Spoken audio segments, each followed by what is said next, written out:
The Bilstein 6112s and 5160s are definitely my favorite option for the money on Ford F-150s, but that doesn't necessarily mean they'll be yours. So we brought in a set to give them the full test to give you guys real world feedback so you can decide whether they're the right shocks for you. I'm Sean Bowman, this is the Shock Surplus Shop, so let's talk some shocks.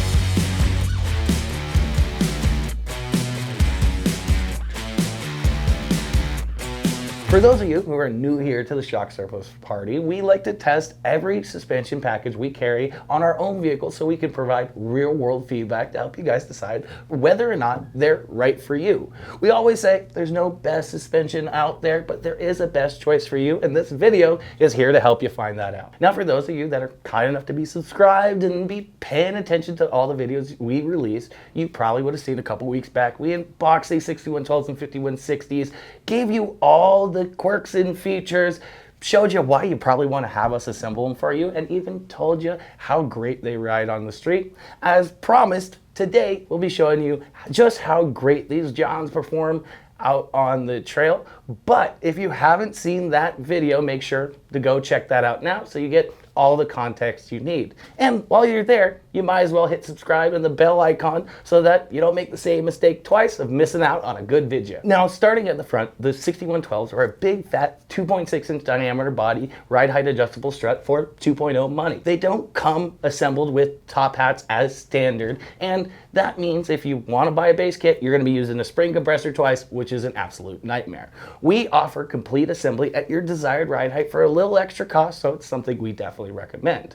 These particular 6112s have 6 total settings that ranges from stock height to 2.5 inches of lift on 3.5 EcoBoost and 5.0 Coyote trucks, 0.4 to 2.4 inches of lift on 2.7 trucks. You only want to use settings 1 through 5 unless you have additional constant load. And on PowerBoost, the hybrid guys, you're looking at stock height to 2 inches of lift. Now, if you have a trimmer package, you can subtract 1 inch from those heights because they already sit 1 inch higher in the front from the factory. Additionally, each of those settings is 0.5 inch apart. So if you have an EcoBoost or 5.0 truck, we're talking stock height, 0.5 inch of lift, 1, 1.5, 2, 2.5.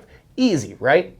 They offer close to 2 inches more wheel travel than stock, so you can go up as high as 2 inches of lift and retain the same amount of droop travel you had when you were at stock height with the stock struts. They also just barely clear the stock upper control arms. Spring does get a little close, so if you're running a tire over 33 inches taller, you're wheeling it really hard, might be worth upgrading those UCAs. The 5160 rear shocks are a 2-inch body. They feature remote reservoirs and also offer 2 inches more wheel travel for 12 inches of travel total. They include all the bushings you need and also now include billet reservoir mounts, so the only thing you don't have are the bolts and nuts that go through the shocks, which you reuse from your truck. Got her? Good. Let's get to the fun stuff. All right, guys, we're giving our first run here on a little hill climb in the 6112 equipped F-150. We really are actually excited to see how these feel because just puttering around, we can already tell they might have a little bit more articulation in the eye box, but we're gonna send this hill, see what happens.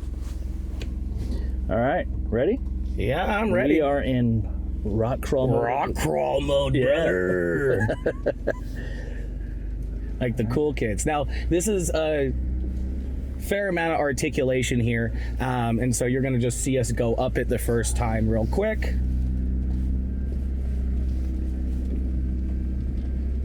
Wow. Yeah, that's the tiny bit of wear, but they're reaching out. Yeah, they're reaching out. Yeah, There's a tiny bit of tire lift, but not very much. So we're definitely seeing a lot of articulation. Yeah. It doesn't feel like it's beating up my kidneys. It's just smooth. Yeah, it's smooth. A tiny bit there, but it's a tiny bit there, but. And this is on a 33 too. Yeah, that's to be expected. They walked right up. Yeah, walked right up it. So now we're gonna go back down and see how that feels. I usually find the downhill to be a better test of articulation with independent suspension vehicles, just because the front doesn't want to flex and all the weight is on the nose. So you're gonna see more rear end lifts, which is something we're gonna be checking out here. All right, so now we're going down the hill, hitting some holes. I'm gonna be keeping an eye on this rear tire to see if it stays on the ground. I mean, I would think we'll lift one, but yeah, well, these are pretty deep. These are pretty deep, and we still got a sway bar, but yeah, that probably rear left is up, but it's still on the ground, it looks like back here. Holy cow. Yeah. There it is. yes. Still rubbing. Yeah. I think that's ABS because the tire's off the ground. No, that's tire. Oh, it's tire rub. That's Oh, tire rub, yeah. Oh, wow. With 33s, you're That's that offset. Yeah, that's that offset, but that's still a ton of articulation. Yeah. It looked like there was 16 inches between the rear tire and the fender. So these are definitely great. And usually a Bilstein, anything digressive does feel kind of firm at really low speeds, but right now it's... Did it ever come off the ground? I don't know that. I don't think that's a lot of flex for this truck. Oh my God. All right, guys. So we're trying out this obstacle called the frame twister with these 6112s and 5160s. It really mimics a badly rutted out kind of forest road, you would say, right, Yeah, Steve? yeah, Like you're just by a water crossing, whatever. Yep. So we're going to get a good feel of the low speed comfort of these when you're in an area outside of like a rock garden or just straight flexing it out. Yeah, just like a little trail, like you would find, in any, like you said, fire road or something like that. But something you just need to crawl a little bit through. Yeah. Can't, like go through super fast, And I mean, they feel good. Yeah. They articulate well, but definitely this is somewhere where it's less about articulation and more about bump stiffness. And I will say they are a little bit on the firmer side. Here's those tires rubbing again. That one articulated out, I'm guessing so. Yeah, it is. It's flexed all the way out on the... It's doing... The frame twister is doing its job. Yeah, the frame twister is doing its job. It is twisting the frame, and we get these little kind of holes and bumps through that kind of jostle you.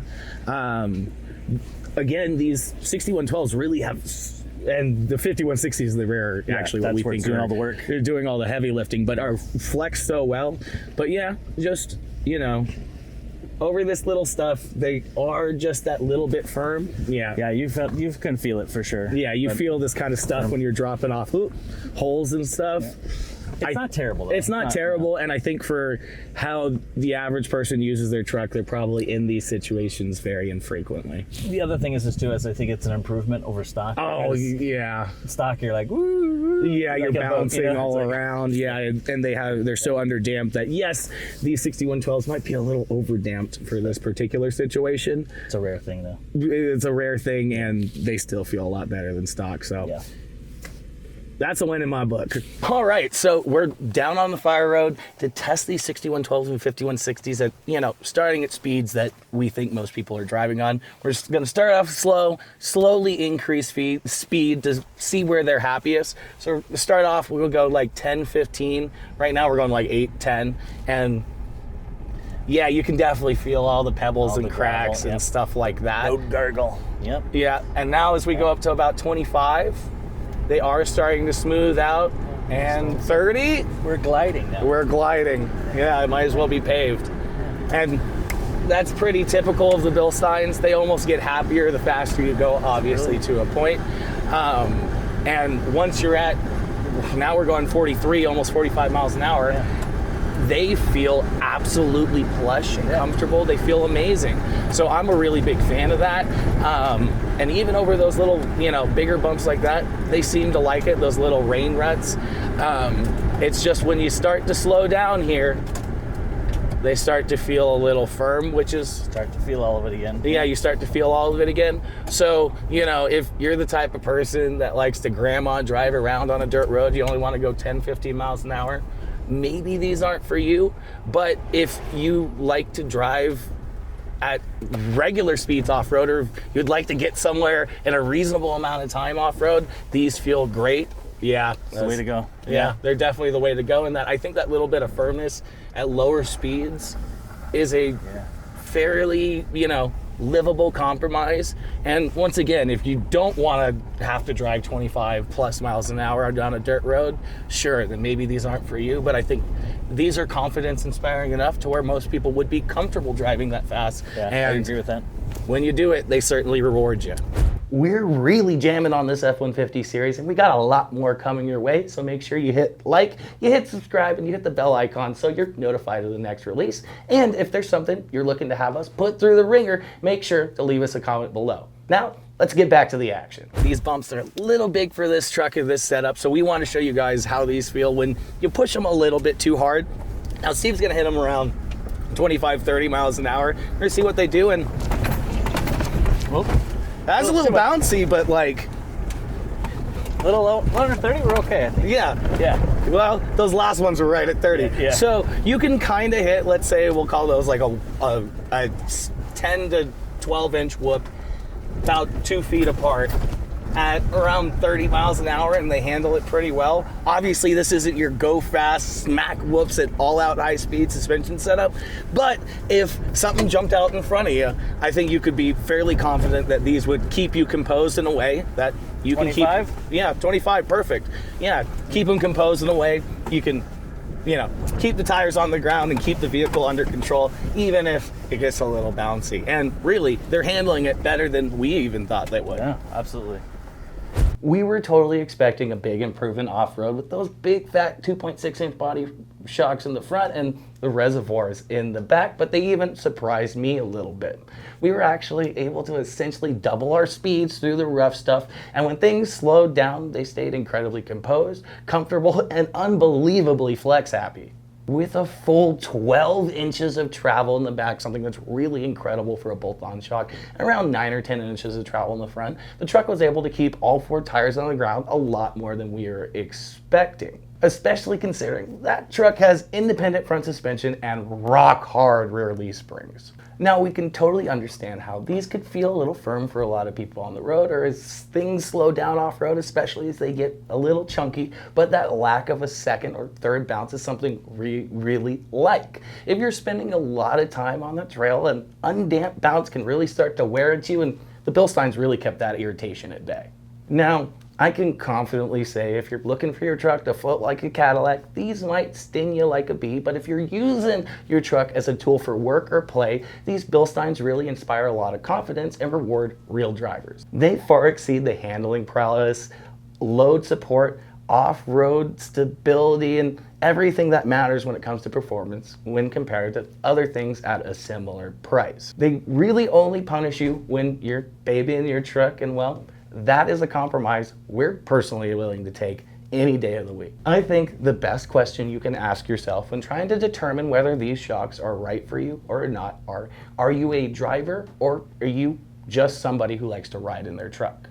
If you consider yourself a driver at heart and you want to be tuned into what the vehicle is doing and the surface is doing underneath you, these Bilsteins really deliver a lot of confidence and give you the ability to extract all the performance possible out of a setup like this. And really, in terms of actual support off-road and using your truck like a truck, I think these Bilsteins have everything at or below their price point B. Alternatively though, if you're the type of person who wants to feel like their truck is doing all the work and your goal is a little bit more comfort at a level stance and maybe your needs could be met just as easily with a Subaru, maybe you want to be looking elsewhere. These Bilsteins have definitely been my favorite thing we've tested so far on the F-150, but this series is far from done.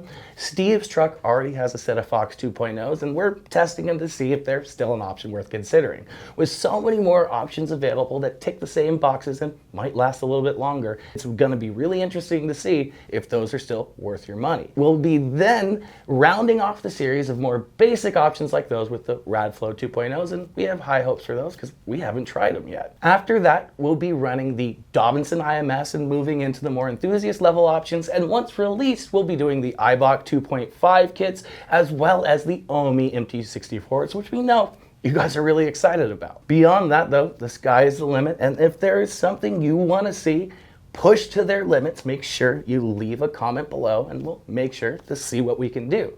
But while you're at it, you should go ahead and like, subscribe, and hit that bell icon so you can be notified of the next release. Otherwise, brother, how are you gonna know we reviewed what you asked us to review? Otherwise, if you have questions about these Bilsteins, anything else for your F-150 or whatever you drive, make sure to hop on shocksurplus.com, fill out a contact form, send us an email, a chat, give us a call, or leave a comment below, and we'd be happy to get you dialed in. Otherwise, we'll see y'all out on the trails.